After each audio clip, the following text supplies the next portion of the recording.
Hello and welcome to Module 3 of Urban Planning and Management.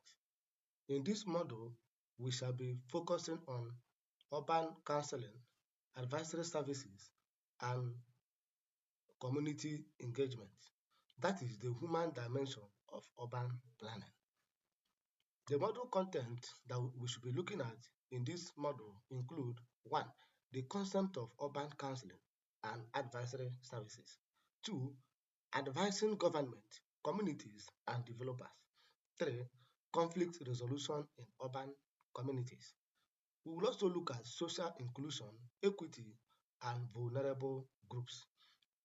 We will now finally look at communication skill for urban professionals before we will now draw our conclusion. Let us begin with the introduction. That is the human-centric approach of urban planning. Urban planning is not just about technical design, it is about the people. Cities are complex systems of diverse needs, interests, and power dynamics. Therefore, urban counseling and advisory services bridges the gap between technical planning and lived realities. The core objective of urban counseling and advisory services is to guide stakeholders towards informed, inclusive, and sustainable decisions. Therefore, this model explores the skills and role needed to be an effective advisor and community facilitator. Having known that, let us now look at what is urban counseling and urban advisory services. By a way of definition, urban counseling and advisory services may be defined as a professional guidance on urban development issues, combining technical knowledge with social, psychological, and communication skill. The key features include 1. It is people-centered, which means it focuses on resident needs, perception, and their experiences. So one of the features of counseling and advisory services is that it's centered on the word people. Number 2, it is problem solving. So counseling and advisory services addresses challenges like displacement, land conflicts, and service access. So it is aimed at solving the community problem. Number 3, it is interdisciplinary, which means it is drawn from planning, sociology, law, and communication. So it's across different disciplines. Number 5, which is the last, is that it is ethical foundation, which is built on transparency, fairness, and respect for diversity. So the goal is to empower stakeholders with information and platform for meaningful participation. Now let's move ahead as we look into the three key advisory roles. That is the role they play. Number 1, urban professionals advise at the intersection of 3 major stakeholder groups. The number 1 people they advise is advising the government. So under the government component, they provide evidence-based policy guidance. They help government in policy formulation and regulatory design. Number 2, they help to translate political goals into workable plans. Number 3, the last, they also help in interpreting community feedback and social impact to the government. Now, under the advising the community component, they empower residents with relevant knowledge and voice by explaining policies in accessible language to the community. They also help to build capacity for participation and advocacy. Finally, they support community-based led initiatives. So this is the area they advise the community. Then advising the developers, which involves the align private investment with the public interest. They help to ensure compliance with standard. They also help to promote sustainable and socially responsible design. They also help to mediate community developers conflict. So they help in the mediation of community developers conflict. So let us move further. Let us look at why are advisory services is crucial. That is the importance of advisory services. So advisory services are essential because they one, they bridge the gap between technical plans and human experience. So they serve as a gap between the technical plan and human experience. Number two, they enhance trust between authorities, communities, and the private sector. Number three importance is that they help to improve acceptance and implementation of policies and projects. Number four, they also help to promote socially just and sustainable urban development outcomes. So the key principle of advisory services is that understand the stakeholders' need, then provide objective advice, and then communicate effectively. Now let us look at conflict resolution in urban community. So conflict may exist in terms of social. So social conflict include inequality, exclusion, and cultural differences. So when there is inequality in social distribution and social amenities, as well as non-participation of the communities and cultural differences, conflict may ensue. Conflict may also ensue in the area of spatial, that is, in terms of land use, housing, and access to public spaces. So conflict may erupt from there. Conflict may also erupt from institutional, such as weak governance, overlapping mandate. So it may also result to conflict. Some of the common causes of conflict include competition over land and resources. So when there is competition over land use and who control the resources, example, redevelopment, it may result to conflict.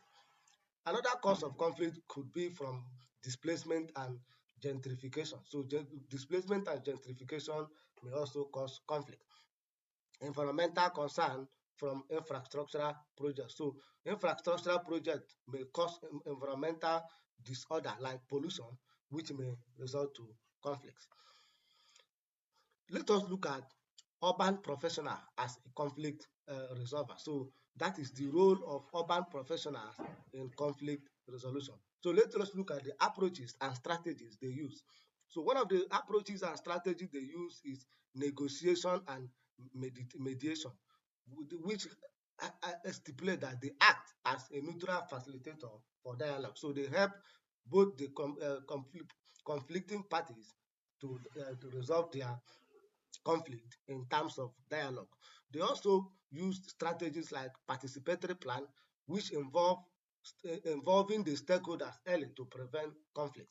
So they help to involve the stakeholders early in order to prevent conflict. They also use another approach which involve consensus building forum, which create platform for structured decision. So they help to create a platform where the opinion of every stakeholders will be heard. Then they have alternative dispute resolution (ADR), which involve the use of non-judicial and efficient mechanism. So the planner's role here in conflict resolution one include they help to identify the root cause of the dispute. They create a safe platform for transparent dialogue. Then they remain neutral while promoting balanced solution. The outcome is this: they help to reduce social tension, fewer project delay, and stronger social cohesion. Having known that, let us look at social inclusion, equity, and vulnerable group. The goal of inclusion planning is to ensure that all residents benefit from the development plan, regardless of income, gender, age, ethnicity, or ability. So the key vulnerable group in cities include the following. One, the urban poor and informal settlers. So they are the vulnerable people in the city. Then number two, a vulnerable set of people is women and children. Number three is the elderly one. Then number four set of people is person living with disabilities.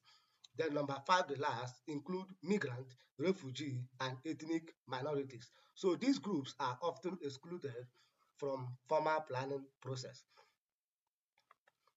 Now let us look at promoting equity through urban counseling. That is how you can promote equity in urban counseling. How urban professionals advocate for inclusion. One, policy advocacy. So they help to promote gender sensitive and accessible policies. So they help to ensure that the poor and gender sensitive are included in the policy. Number two is inclusive design. They help to ensure that housing, transport, and public space are accessible to all individuals living in the urban area. They also help to secure tenure by supporting affordable housing and land rights initiative.